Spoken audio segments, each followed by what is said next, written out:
going, where do we go to try and challenge this girl?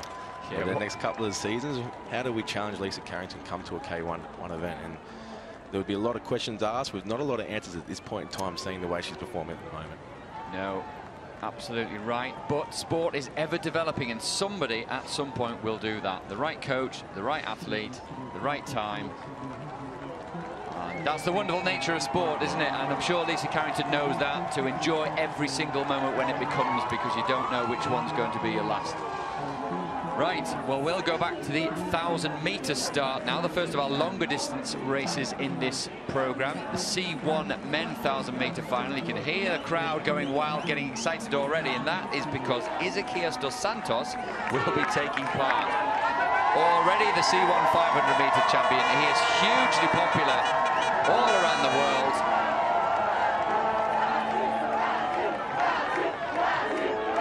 A little bit like Lisa Carrington, is a global superstar. Apparently he has 500,000 Instagram followers, which is 10 times more than any other canoe athlete out there. Just such a popular character. Such a great backstory, Isaquias Santos. You know, he won 3 medals at the Rio Olympic Games on his home water. He then went and won the gold in Tokyo. Difficult childhood. He fell out of a tree. He lost a kidney when he was young. He was badly scalded when he was 5 years old. Incredible background story that he has, rather.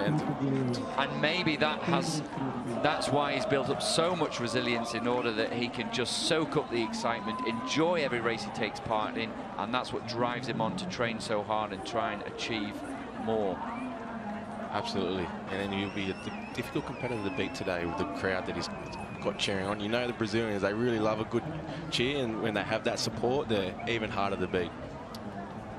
Yeah, that's right. I think it's the case for anyone. You know, home advantage can be a big thing. And actually also, Isaquias Santos is over on that side of the course. So he's in lane 7, a little bit closer to the crowd. Now, it's not all going to be about him. We've got Poland, Czech Republic, China, Romania, Italy, France, Moldova and Cuba also in this one. I would say, I don't know what you think, David, we'll get your thoughts in just a moment, but Catalin Chirila from Romania, who's going in lane 4, has been in particular good form at this regatta. He certainly has shown some good form during the semis and other races as such, but he'll be certainly carrying through that confidence, being in that middle lane. But I'll also point out Martin Fuksa over in lane 2. Even though he's in the outside lanes, he did show really sharp form through World Cups, and he is highly experienced, and he really knows how to step up when time comes in being tough conditions.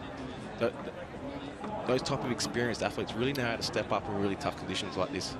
That's a really interesting one, and we saw him, didn't we, win everything on his home water in Rachice at the first World Cup, and then he backed that up with a win in Poznan. To me, just maybe didn't look in quite the same form here, but this is the final, this is the big event.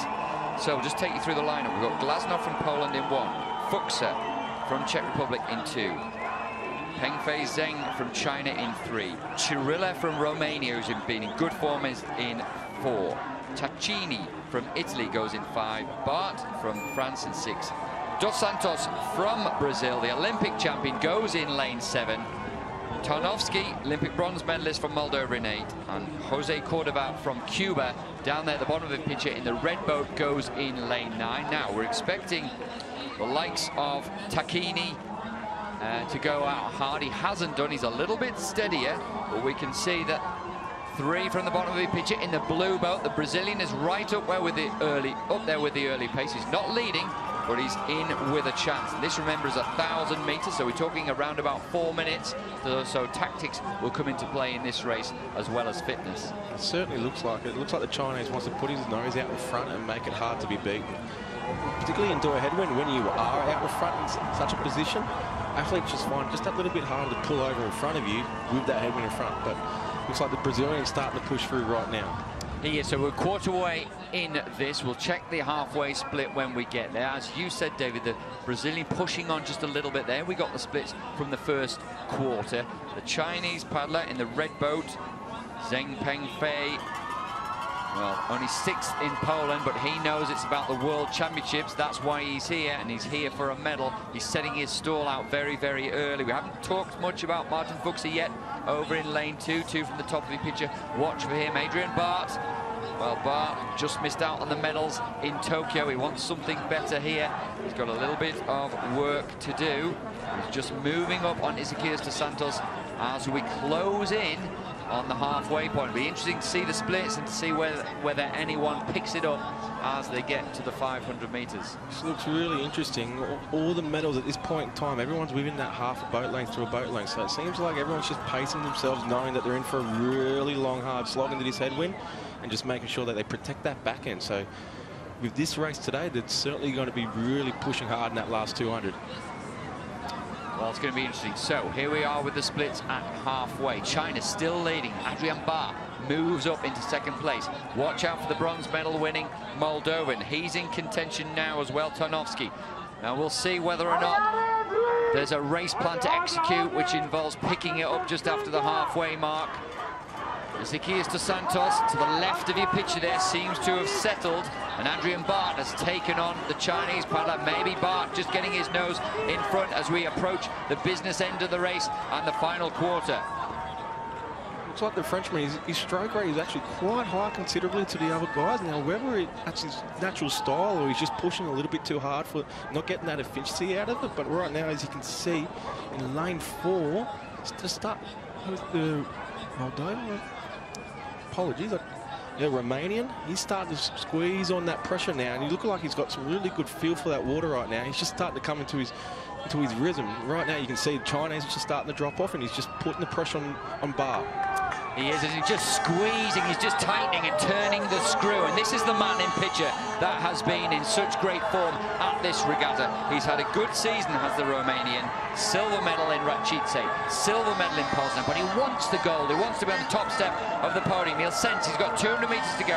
He's got his nose in front, but there'll be a long way to go into that headwind. Let's hope, and he better hope that he's paced his race right and he's his technique to hold up. The crowd get behind Isaquias Santos in the blue boat, just next to the bottom of the pitch. He's got to move through if he wants a medal. He's doing that now.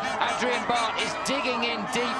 He wants to hold that silver medal as they come thick and fast. Martin Fuksa at the top of your picture, also in the hunt for the medals. But the man in form, the Romanian, Catalin Chirila, he's not got far to go now.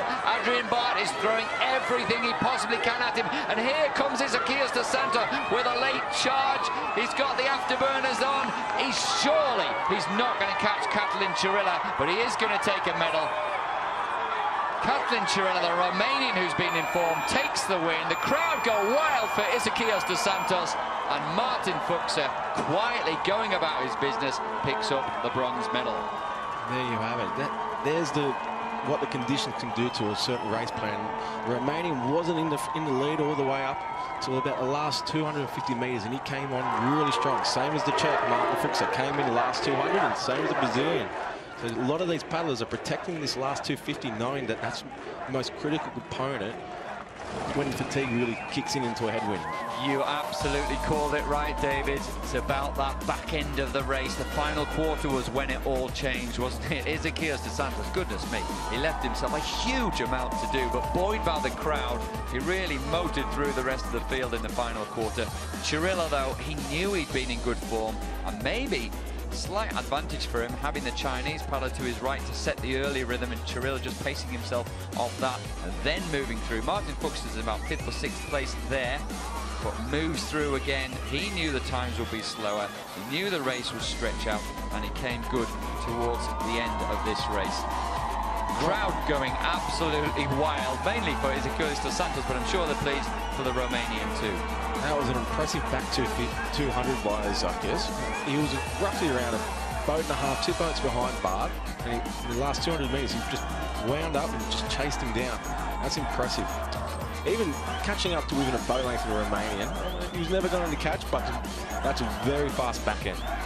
Really impressive, and all those three, as you said earlier, very experienced athletes as well, and perhaps using every ounce of their experience in order to put themselves in the medal positions at the right time of this race.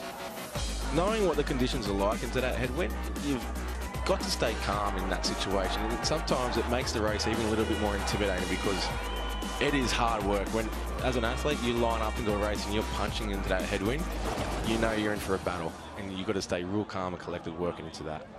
Well, that's what Catalin Chirila did. 4:14 is not a quick time, But that's an impressive result for him, taking the gold medal. Isaquias Santos, ever popular, exciting Brazilian, comes through late to take the silver, and Martin Fuksa picks up the bronze. So hopefully we'll get a word with Catalin Chirila on the podium with Ross. And I was looking through the records, I couldn't find a former world champion, certainly not in the last 10 years for Romania. So he and his countrymen will be delighted. Catalin, congratulations. You're a world champion. First time, I think, since 1986 for Romania. Yeah, I'm very happy for this result.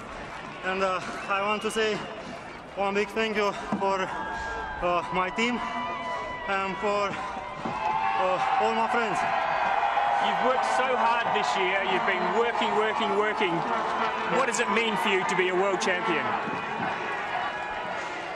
I'm very happy. Congratulations. Thank you. Goodness me, he's trying to compete with the crowd who are yelling for Isaquias Santos. There he is. He's always full of smiles. He seems to really enjoy his racing, Isaquias Santos. He's already picked up a gold medal from yesterday in the shorter distance. Silver this time for him. Brilliant race, but he's also showing respect for Chirila. Chirila is the champion. He deserves those cheers as well. Just a word for the Romanians, actually. They've been really generous towards the Ukrainian athletes as well, allowing them to train over in Romania, and very supportive of all those Ukrainians. So well done to the whole of the Romanian Federation, as well as to Catalin Chirila himself.